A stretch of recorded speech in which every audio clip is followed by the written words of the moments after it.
Friends, welcome to దేవుని ప్రేమ ఇదిగో ధ్యానాలకి.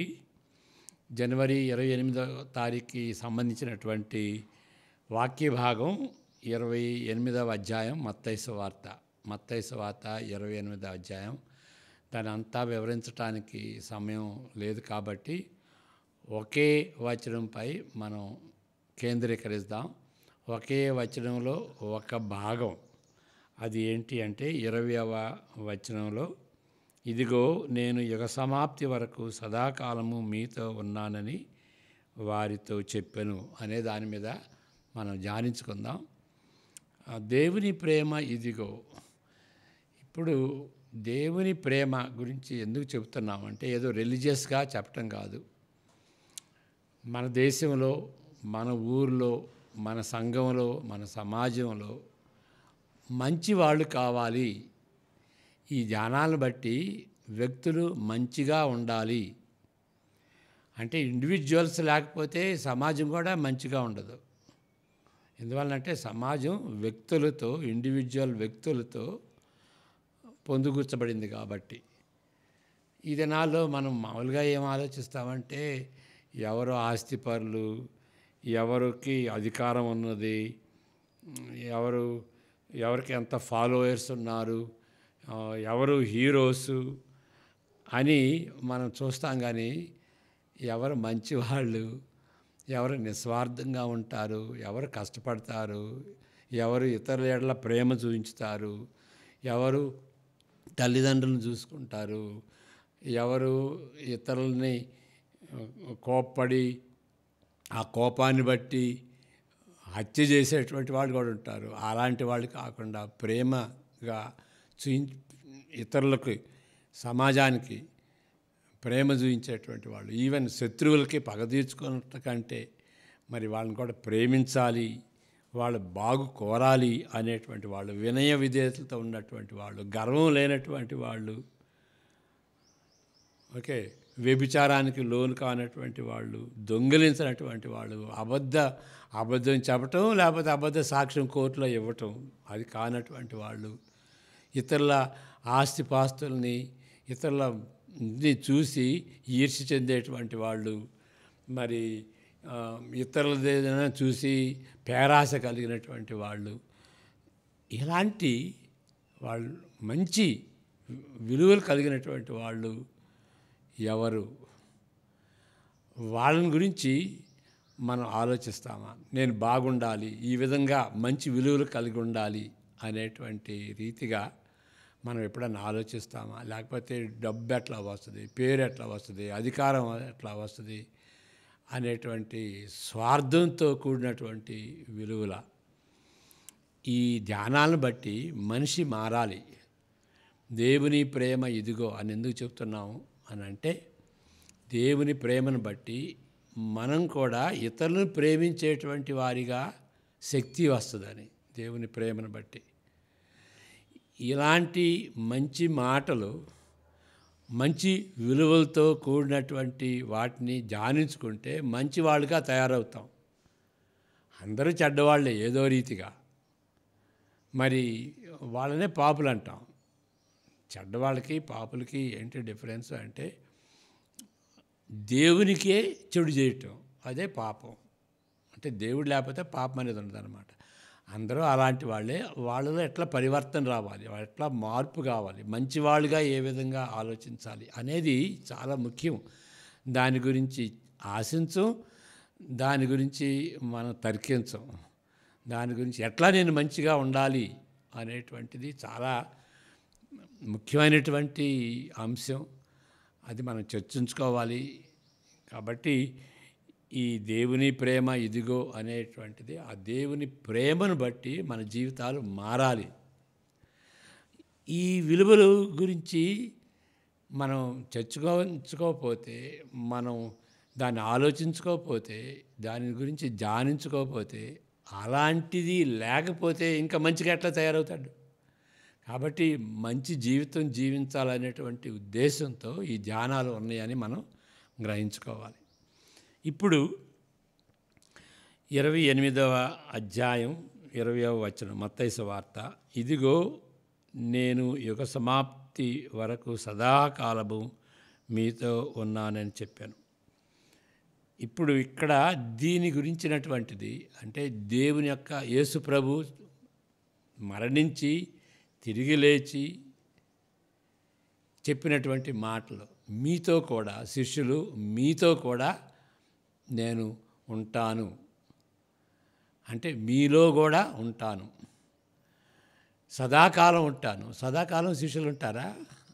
కాబట్టి సదాకాలం ఉంటాము అని అంటే శిష్యులను బట్టి శిష్యులు అయ్యేటువంటి వాళ్ళు, శిష్యులను బట్టి శిష్యులు, అట్లా శిష్యులు అంటే సదాకాలం యుగాంతం వరకు అంటే యేసుప్రభు తిరిగి వచ్చేంత వరకు, అప్పుడు యుగం సమాప్తి అయిపోద్ది. అంతవరకు యుగాంతం వరకు చరిత్రకి యుగానికి అంతం వస్తుందన్నమాట.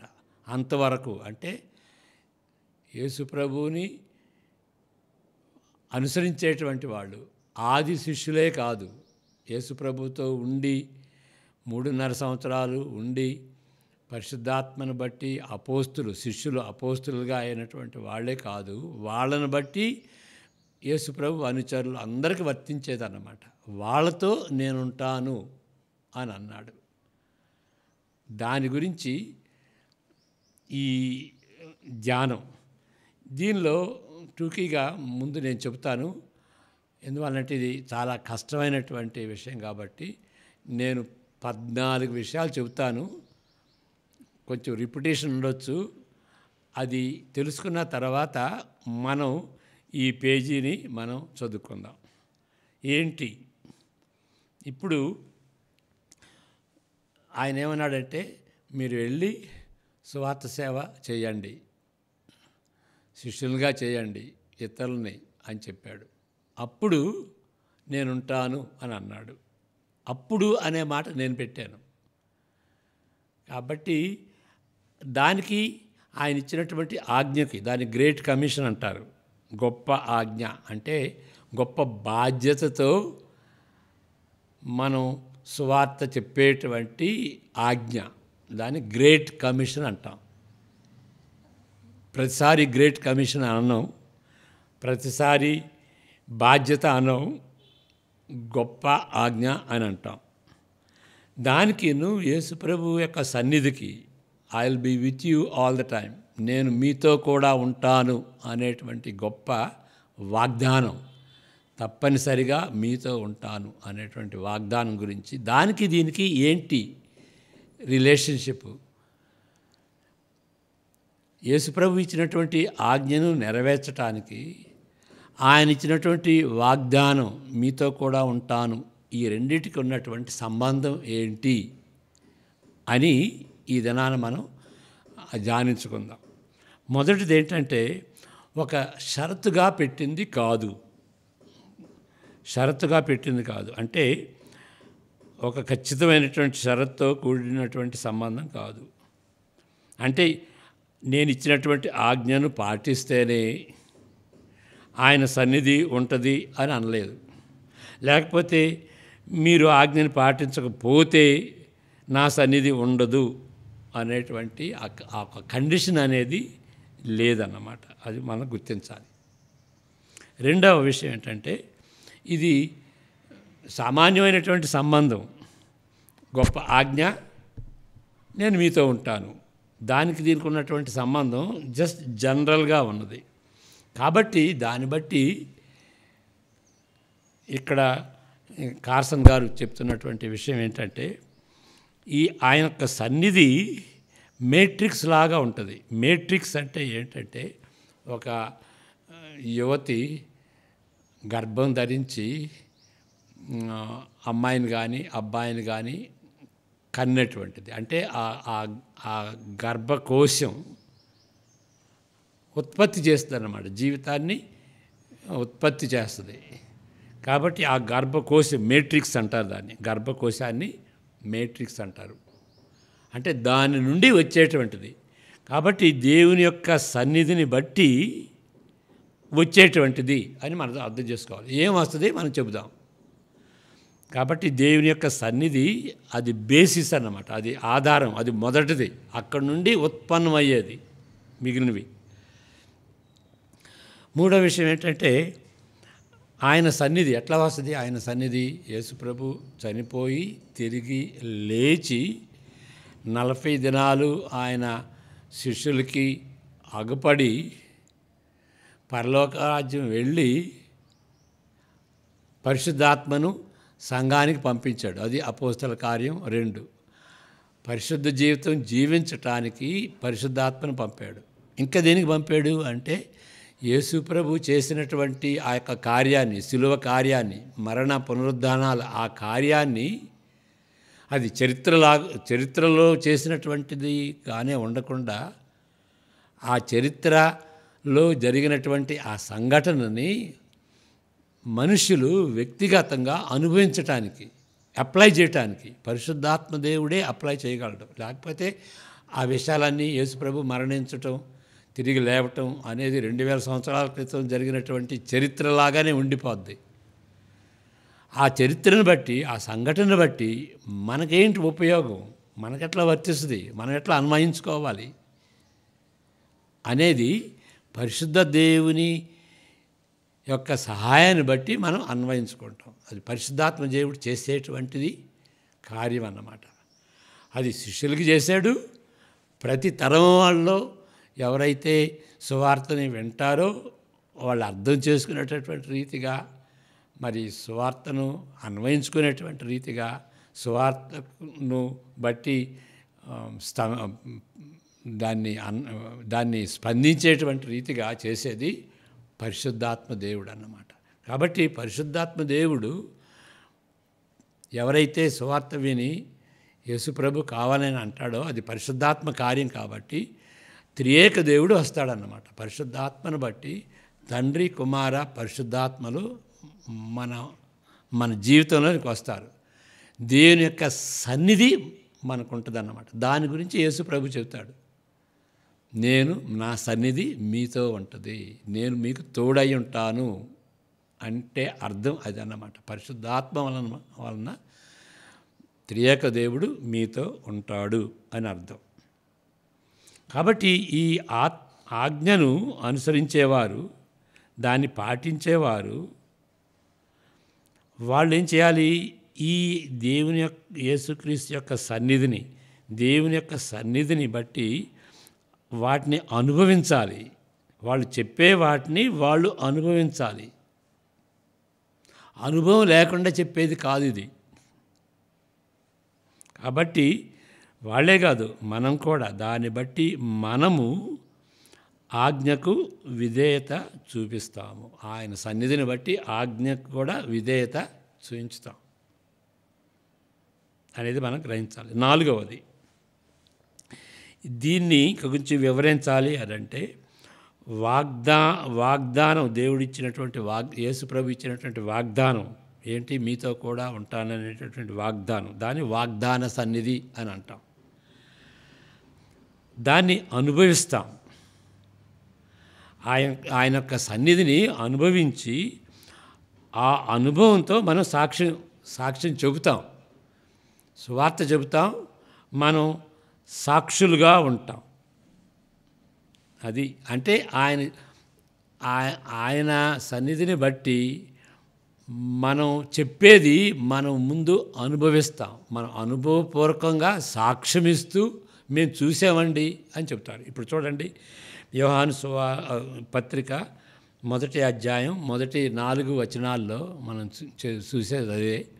ఆయన ఏమంటాడు అని అంటే, మేము చూసిన దాన్ని 1 యోహాను 1:1-4 అక్కడ మేము చెబుతుంది కట్టుకథ కాదయ్యా, జీవవాక్యమును గూర్చి. అంటే అది యేసుప్రభు. జీవవాక్యం అంటే యేసుప్రభు, అదొక బిరుదు. ఆది నుండి ఏది ఉండెనో ఆది యందు వాక్యం ఉండేనని చెప్తాడు కదా యోహాను ఆయన సువార్తలో. అదే దాన్ని వివరిస్తూ ఎత్తి చెప్తున్నాడు ఆ ఐడియాని. ఆది నుండి ఏది ఉండెనో, మేమేది వింటిమో, కన్నులారా ఏది చూచితిమో, ఏది నిదానించి కనుగొంటుమో, మా చేతులు దేనిని తాకి చూచెనో అది మీకు తెలియజేస్తాను. అంటే వాళ్ళు చెప్పేది అనుభవం లేకుండా చెప్పింది కాదు. మరి అదే కాదు, పౌలు కూడా చెప్తాడు అపోస్తల కార్యాల్లో. ఆయన్ని ప్రశ్నించినప్పుడు, ఏంటి నువ్వు చెప్పే బోధ అంతా ఏంటి అని అంటే, బాబు ఇది జరిగింది నా జీవితంలో అని 22వ అధ్యాయంలో 26వ అధ్యాయంలో ఆయన సాక్ష్యం ఇస్తాడనమాట. అంటే అపోస్తులు కానీ మనం కానీ సువార్త చెప్పినప్పుడు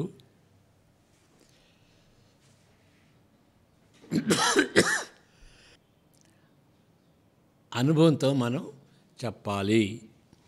ఇక 5వ విషయం ఏంటంటే, మనం ప్రకటించేటప్పుడు వీటిని గురించి చెప్తాం కదా. ఏమని చెప్తాం? యేసుక్రీస్తు ఎవరు, ఆయన చేసినటువంటి కార్యం ఏంటి అంటే, ఆయన సిలువలో చేసినటువంటి కార్యం, ఆయన పునరుద్ధానం, పరిశుద్ధాత్మ దేవుడు రావటం, ఇది చరిత్రలో ఆయన చేసినటువంటి కార్యం, ఆయన ఇచ్చినటువంటి ఆజ్ఞలు, వీటన్నిటిని గురించి మనం ప్రకటిస్తాం. ప్రకటించాల్సింది ఏంటంటే ఇది ప్రకటించాలి. అప్పుడు ప్రకటించేటప్పుడు అవి చరిత్రలో జరిగినటువంటి సంఘటనలుగానే చెప్పటం కాదు, దాంతో పాటు మనం దానిని అనుభవిస్తున్నట్టుగా మన జీవితంలో అవి సత్యం.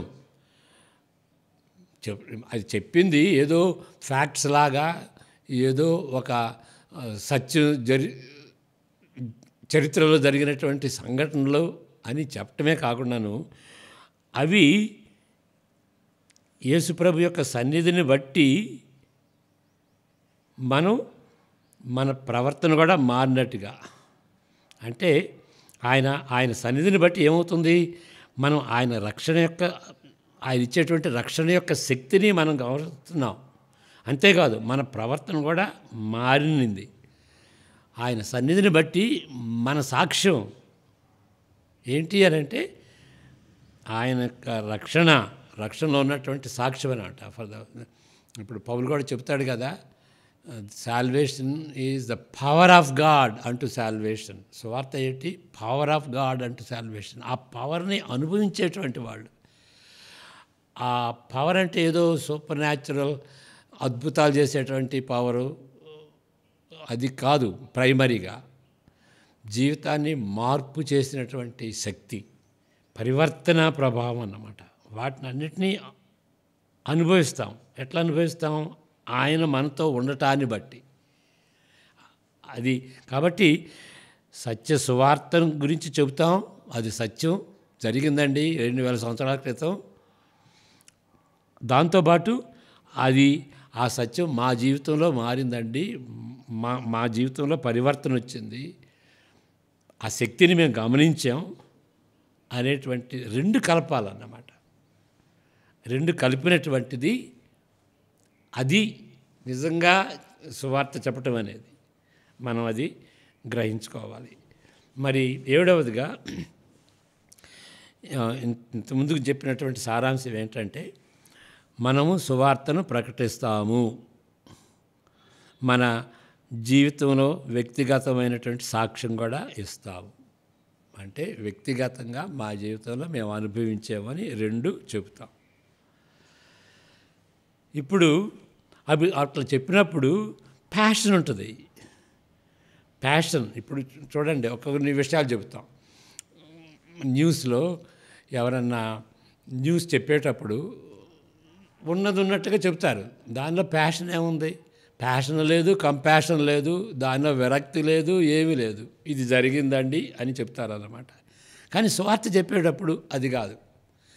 ఏదో జరిగిందండి, ఇది సత్యం అని అని ఎట్లా చెప్తారు? అవి సత్యాలండి, అవి జరిగిందండి అని ఏదో సత్యాలుగా చెప్పి అది నాకు చెందంది కాదు అనేటువంటి రీతిగా చెప్పరు.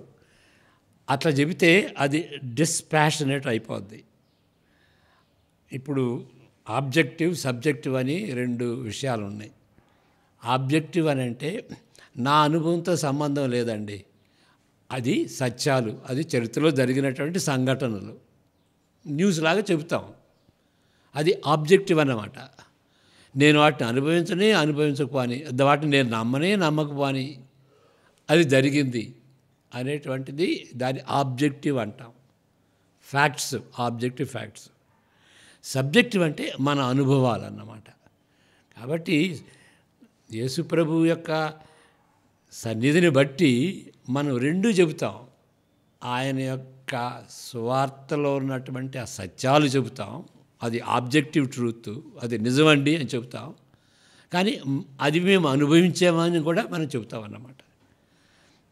ఆ రెండు కలిపినటువంటిది. దాన్నే వేరుగా చెప్పాలంటే మనం ముందు శిష్యులుగా కావాలి. సువార్తను బట్టి ఇతరులను శిష్యులుగా చేయమని అన్నాడు కదా యేసు ప్రభు. అంటే బలవంతం చేయకూడదు. మనం శిష్యులుగా అయ్యి ఇతరులను శిష్యులుగా చేయాలి. మనం శిష్యులుగా కాకుండా వేరే వాడిని శిష్యులుగా చేయమని కాదు అక్కడ అర్థం. అది మనం గ్రహించుకోవాలి. కాబట్టి సబ్జెక్టివిటీ అంటే మనం అనుభవించి మనం శిష్యులుగా అయ్యి మన జీవితాల్లో పరివర్తన చెంది మనం నమ్మకంగా ఉండి మనం యథార్థంగా ఉండి, అంటే పర్ఫెక్ట్ కాదు, ఎవరు పర్ఫెక్ట్, పరలోకం చేరినప్పుడే పర్ఫెక్ట్. కానీ ఒక మలుపు తిరిగింది. దేవునికి వ్యతిరేకంగా వెళ్తున్నటువంటి వాళ్ళు యేసుప్రభుని నమ్మి పాపం నుండి తిరిగి దాన్నే మారు మనసు అంటాం. తిరిగి దేవుని వైపుకి వెళుతున్నారన్నమాట. అది పరివర్తన జీవితం. పర్ఫెక్ట్ కాదు, పర్ఫెక్ట్గా ఎవరు ఉండరు లోకంలో, ఉండటం సాధ్యం కాదు. పతనమైనటువంటి ఈ జీవితంలో అప్పటిదాకా పాపులుగా ఉన్నటువంటి వాళ్ళు ఒకసారి పరివర్తన ఎట్లా చెందుతారు, ఒకసారి ఎట్లా పర్ఫెక్ట్ అవుతారు? కాదు. కానీ ఆ పరివర్తన జీవితం అన్నమాట. అది ఎట్లా అవుతుందంటే దేవుని యొక్క సన్నిధిని బట్టి, ఆయన యొక్క సన్నిధిని బట్టి పరివర్తన చెందుతూ సాక్షికరంగా ఉంటూ చెబుతారు. కాబట్టి పర్ఫెక్ట్గా ఉండలేరు, ఉండమని చెప్పట్లేదు. కానీ మీరు అనుభవించినటువంటి వాటిని మీ జీవితంలో అనుభవిస్తూ మీరు మారుతూ దేవుని యొక్క శక్తిని అనుభవిస్తూ దేవుని యొక్క సన్నిధిని బట్టి శక్తిని అనుభవిస్తూ మారినటువంటి వాళ్ళుగా ఉండి అప్పుడు సువార్త సేవ చేయండి. అది దీనిలో ఏంటంటే ఇక్కడ ఆ విధంగా చేస్తుంటే ఏమవుతుందంటే మనం సంతోషిస్తాం. దేవుడు మనతో ఉన్నాడు అని దేవుని యొక్క సన్నిధి ప్రీతికరంగా మారుద్దన్నమాట. ఇప్పుడు యేసుప్రభు ఏమన్నాడంటే, నన్ను ప్రేమిస్తే నేను నా ఆజ్ఞలు పాటించండి అని. నా ఆజ్ఞలు పాటిస్తేనే నన్ను ప్రేమించినటువంటి వాళ్ళతో సమానం. కాబట్టి ఆజ్ఞలు పాటించకపోతే ప్రేమ అని ఎట్లా చెబుతాం? ఇక్కడ ఆయన చెప్పినట్టుగా చేస్తున్నాం కాబట్టి ఆయన యొక్క ప్రేమ మన ఎడల అధికమవుద్ది, మన యొక్క ప్రేమ కూడా ఆయన ఎడల అధికమవుతుంది. రెండు అదే ప్రీతి అన్నమాట. కాబట్టి దేవుని యొక్క సన్నిధి మనతో ఉన్నాడని మనం ఎక్సైట్ అయిపోతాం. నాకు తెలిసినటువంటి ఒక వ్యక్తి ఉన్నాడు, ఆయన పేరు టిఎం కుమార్. నేను స్టూడెంట్ అడ్వైజర్గా ఉన్నప్పుడు ఆయన స్టూడెంట్ ప్రెసిడెంట్ నా దగ్గరికి వచ్చి చెప్పేవాడు, సార్ ఇవాళ నేను సువార్త సేవ చేశానండి, వాళ్ళు మారారండి అని చెప్తాడు. రోజుకు ఒకసారి చెప్తాడన్నమాట. ఒకసారి ఇద్దరు మారారండి, ఇద్దరు మంచివాళ్ళుగా తయారయ్యారండి, ఇద్దరిలో పరివర్తన వచ్చిందండి, ముగ్గురులో పరివర్తన వచ్చిందండి అని చెప్తుంటే నాకు ఆశ్చర్యం వేసింది, ఎట్లా ఈయన చెప్తాడు అని. ఆయన టిఎం నువ్వు ప్రక్కన కూర్చో, అసలు ఎట్లా చెప్తావు నువ్వు, నాకు డెమాన్స్ట్రేట్ చెయ్యి అని చెప్పాను. అప్పుడు దానికి ఏమన్నాడంటే, ఇట్లా చెప్తాను సార్, మనం పాపులమే, మనం పర్ఫెక్ట్ కాదు, దేవుడు మనల్ని పర్ఫెక్ట్గా చేశాడు, ఇంపర్ఫెక్ట్ అంతా పాపమే, దేవుని యొక్క మహిమను కోల్పోయాం, అది పాపం డెఫినేషను. దేవుని యొక్క రూపంలో మనం చేసినప్పుడు ఆయన ఆ స్వరూపంలో డ్యామేజ్ అయింది. ఇప్పుడు కారు కొంటాం, యాక్సిడెంట్ అవుతుంది, డ్యామేజ్ అవుతుంది, కారే కానీ డ్యామేజ్ అవుతుంది అన్నమాట. అట్లా డ్యామేజ్ అయింది, అదే పాపం. దేవునికి తిరుగుబాటు చేశాం. కానీ కృప కలిగినటువంటి దేవుడు, ఆయనకి మనకి సంబంధం తెగిపోయింది కాబట్టి ఆయన ఒక మార్గాన్ని తెరిచాడు సంబంధం పెట్టుకోవటానికి. ఆయనే యేసు ప్రభు. ఆయన్ని పంపించి ఆయన ద్వారా బలియాగంగా ఆయన అర్పించి సిలువలో మన పక్షాన ఆయన మరణించాడు. దౌర్భాగ్యులు పాపుల్ని ఆ విధంగా ప్రేమించి తన కుమారుణ్ణి ఇక్కడ ఈ లోకానికి పంపించి, పరిశుద్ధుడిగా ఉన్నటువంటి కుమారుడు మన పక్షాన చనిపోయి దేవుని యొక్క ఉగ్రతను, పాపుల మీద పడేటువంటి ఉగ్రతను ఆయన భరించాడు అని ఏడటం మొదలెట్టాడు. అప్పుడు అర్థమైంది, ఈయనకి కంపాషన్ ఉంది, ఈయనకి ప్యాషన్ ఉంది. ఆ ప్యాషన్ లేకుండా చెబుతాం మనం. ప్రసంగం చేసినా కానీ ఏదో ఇది జరిగింది, ఇది జరిగింది, ఇది జరిగింది అని న్యూస్ లాగా సంఘటన చెబుతాం. ప్యాషన్ ఏది? మన జీవితంలో అది యథార్థం, మన జీవితాన్ని మార్చింది అనేటువంటి ఆ యొక్క సాక్ష్యం, ఆ యొక్క కంపాషను లేకపోతే ఇక అది న్యూస్ లాగానే తయారవుద్ది. కాబట్టి యేసుప్రభు మీరు వెళ్ళి శిష్యులుగా చేయండి అంటే ఏదో న్యూస్ చెప్పమని కాదు. మీరు ముందు సాక్షులుగా ఉండండి, మీరు ముందు శిష్యులుగా ఉండండి. అప్పుడే మీరు ఇతరుల్ని శిష్యులుగా చేయగలరు. ఆ విధంగా ఆ కంపాషన్ ఉండాలన్నమాట. ఆయనను ఎరిగిన వారము, మనలను ఆయన మార్చగలిగినటువంటి వారము. అది ఎట్లా జరుగుద్దంటే ఆయన సన్నిధి. కాబట్టి మనం ప్రకటిస్తాం, బాప్తిసం ఇస్తాం, మనం బోధిస్తాం, శిష్యులుగా చేస్తాం. ఎందుకు? ఆయన మనతో ఉన్నాడు కాబట్టి, ఆయన సన్నిధి మనతో ఉంది కాబట్టి. ఈ విధంగా ఆయన సన్నిధిని బట్టి, మ్యాట్రిక్స్ అన్నాం కదా, ఆయన సన్నిధి ఆధారం, అది మొదలు. దాన్ని బట్టి మనం దేవుని యొక్క సన్నిధిని అనుభవిస్తాం. కాబట్టి సువార్తని ప్రకటిస్తాం. అప్పుడు మరింత ఆయన గురించి తెలుసుకుంటాం. ఆయన యొక్క సన్నిధిని మనం ప్రేమిస్తాం. చూసారా ఇప్పుడు ఇది ఎట్లా జరుగుతుందో? ఇదంతా జరుగుద్ది అన్నమాట. ఆయన సన్నిధి గర్భకోశంగా ఉంటుంది ఇది. తర్వాత దాన్ని బట్టి మనం ప్రకటిస్తాం. అప్పుడు ఆయన్ని మనం ఇంకా ఎక్కువగా ప్రేమిస్తాం. కాబట్టి 13వ విషయం ఏంటంటే, దీనికి అంతటికీ ఆధారం ఆయన సన్నిధి. నేను సదాకాలం మీతో ఉంటాను.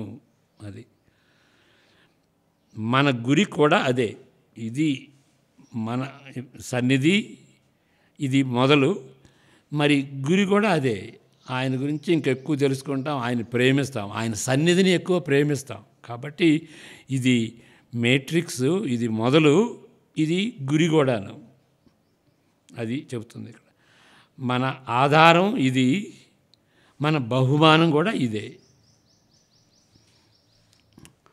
ఓకే, చివరికి 14వ విషయం ఏంటంటే, అందువలన ఆయన్ని మనం ఆయన ఎడల మనం ప్రేమను బట్టి చెబుతాం. ఇంకేంటి? మనం ఆయన ఆజ్ఞను పాటిస్తే బడా నమ్మకమైన మంచి దాసుడా అనే మెప్పుని పొందాలని ఆశిస్తూ ఆయన యొక్క ఆజ్ఞని మనం శిరసావహిస్తాం. ఆయన ఆజ్ఞని మనం పాటిస్తాం, సువార్త సేవ చేస్తాం. అది గమనించండి. అది ప్రేమతో చేసేది.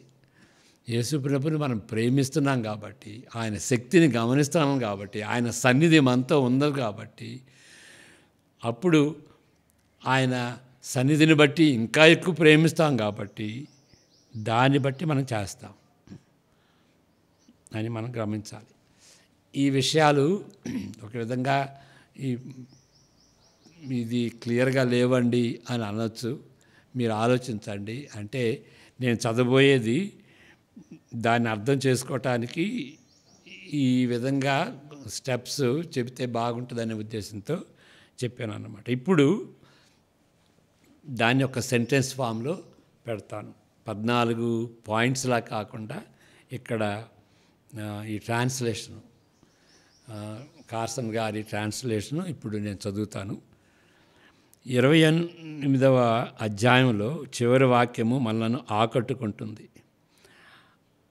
ఇదిగో నేను యుగ సమాప్తి వరకు సదాకాలము మీతో కూడా ఉన్నానని వారితో చెప్పాను.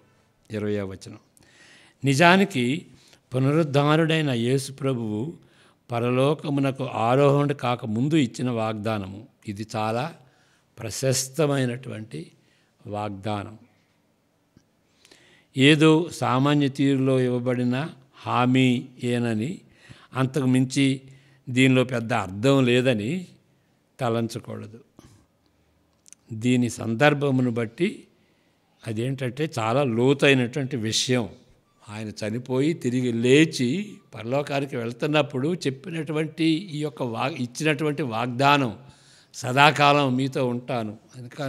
దీన్ని చులకనగా తీసుకోకూడదు. ఏదో చెప్పేడులే అని అనుకోకూడదు. ఇది మనకిచ్చినటువంటి బాధ్యత. మీరు వెళ్ళి స్వార్థ సేవ చేసి శిష్యులుగా చేయండి అని చెప్పాడు కదా. ఇది గొప్ప ఆజ్ఞగా అప్పగించినటువంటి బాధ్యత, గ్రేట్ కమిషన్. దాంతో ఆయన యొక్క వాగ్దానం ముడిపడి ఉంది. అంటే great commission is related to great promise. నేను సదాకాలం మీతో ఉంటాను అనేది ఆ ఆజ్ఞతో ముడిపడి ఉంది. అయితే ఏ విధంగా ముడిపడి ఉన్నదనేది ఇక్కడ ప్రశ్న. ఈ ప్రశ్నకు సుదీర్ఘంగా వివరించిన ఎడల ఏంటి దాన్ని వివరిస్తే, యేసు అధికారమునకు ప్రతి జనాంగమును శిష్యులుగా చేయమని ఇచ్చిన ఆజ్ఞకు ఆయన సదాకాలము యుగాంతం వరకు ఇచ్చిన వాగ్దానము ఎందుకు కలపబడింది? ఆయన సన్నిధి ఆ యొక్క ఇచ్చినటువంటి వాగ్దానానికి ఎందుకు ముడిపడి ఉన్నది అనేటువంటి ప్రశ్న.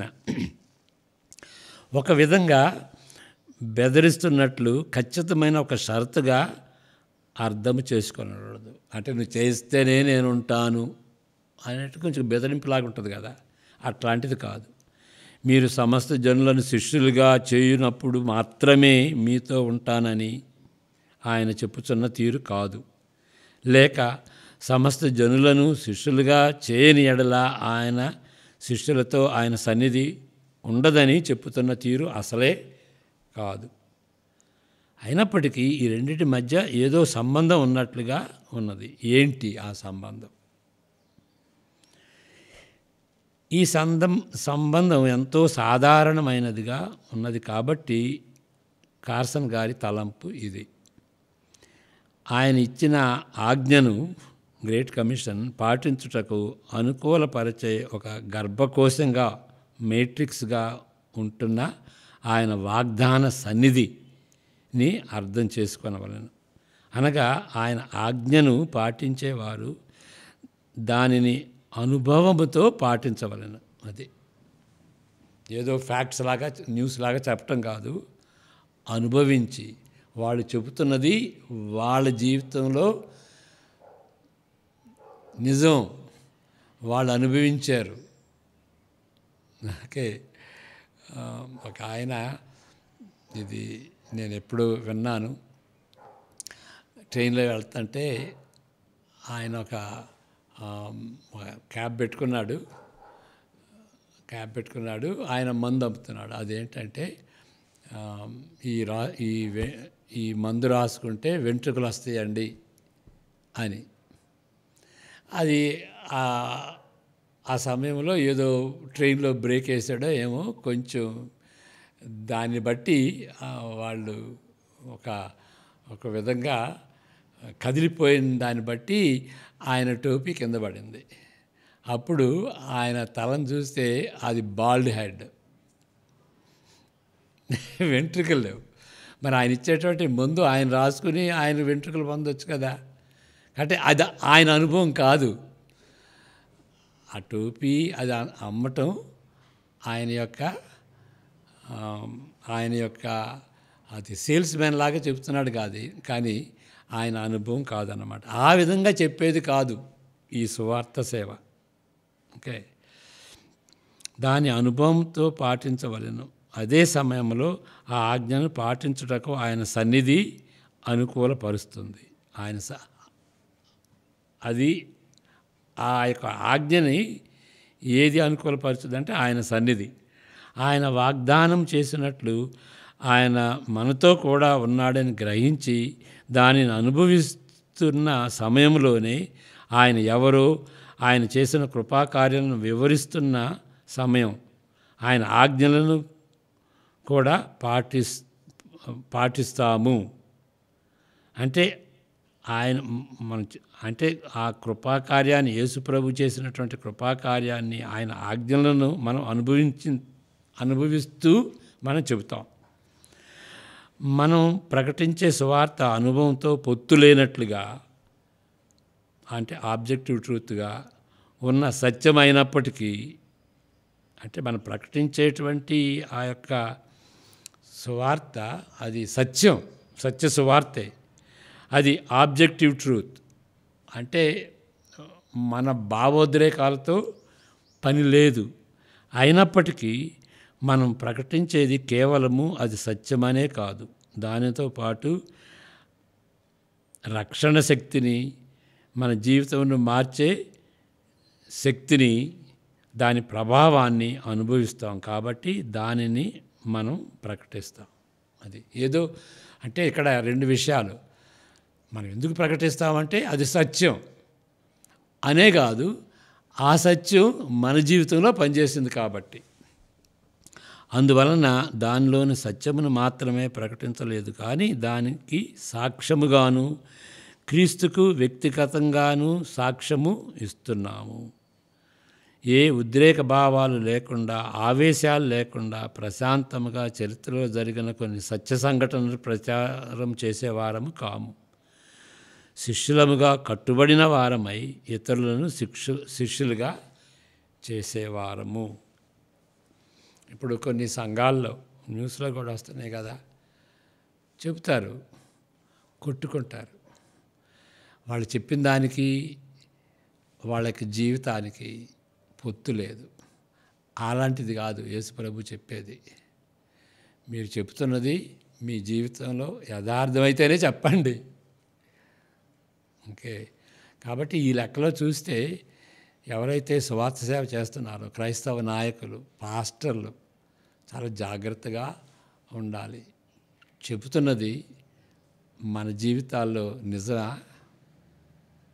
అనేది చాలా శోచనీయమైనటువంటి ప్రశ్న.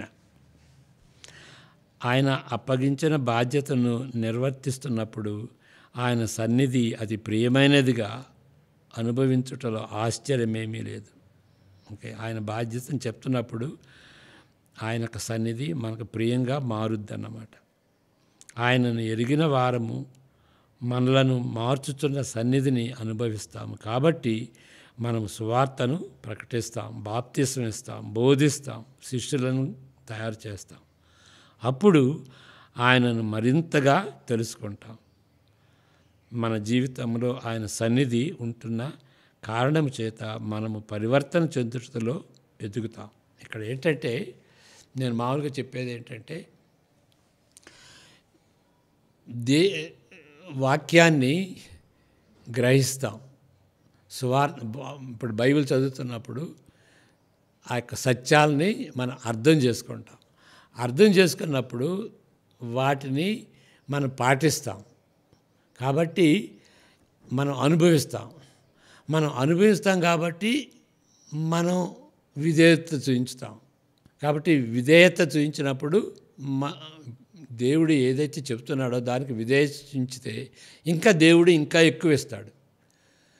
మనం ఇంకా ఎక్కువ ఇచ్చినప్పుడు మనం ఇంకా ఎక్కువ విధేయత చూపించితే మరలా ఇంకా ఎక్కువ ఇస్తాడు.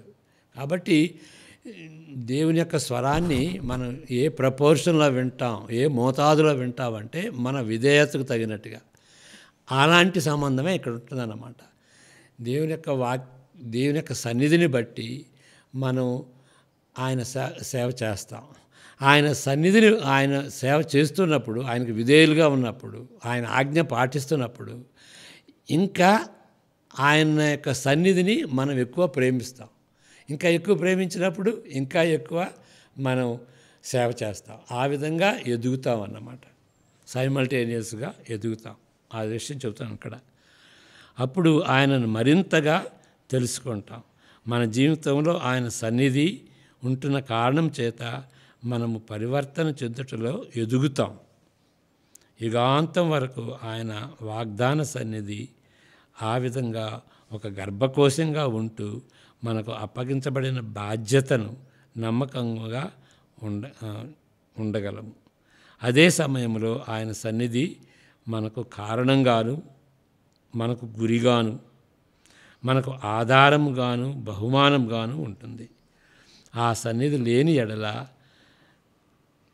ఇది అసాధ్యం. మనం సాక్ష్యం చెప్పటం, ఆ గ్రేట్ కమిషన్ అనేది అసాధ్యం.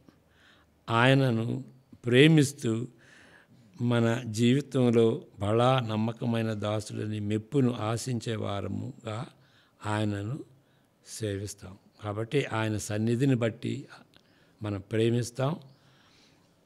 నమ్మకమైనటువంటి బడా మంచి దాసుడా అని ఆశిస్తూ ఆ విధంగా మనం ఆయన ఆజ్ఞను పాటిస్తూ ఆయన మనం సేవిస్తాం. కాంప్లికేషన్గా ఏమీ లేదు. ఒకే మాటలో చెప్పాలి అంటే దేవుని యొక్క సన్నిధిని బట్టి మనం ఆ యొక్క సువార్తను అనుభవిస్తాం. ఆ అనుభవాన్ని బట్టి మనం సువార్త సేవ చేస్తాం. అది లేకపోతే న్యూస్ పేపర్ చదివి ఏదో యేసు ప్రభు యొక్క సువార్తలో ఉన్నటువంటి కొన్ని సంఘటనలు చెప్పేది మాత్రం కాదు. ప్రార్థన చేసుకుందాం. యెహోవా నిన్ను ఆశీర్వదించి కాపాడును గాక. ఆయన తన సన్నిధి కాంతిని నీపై ఉదయింపచేసి నిన్ను కరుణించును గాక. ఆయన సన్నిధి కాంతిని నీపై ఉదయింపచేసి నీకు, నీ ఇంటి వారికి ఇప్పుడు ఎల్లప్పుడూ సమాధానము అనుగ్రహించును గాక. ఆమేన్. God bless you.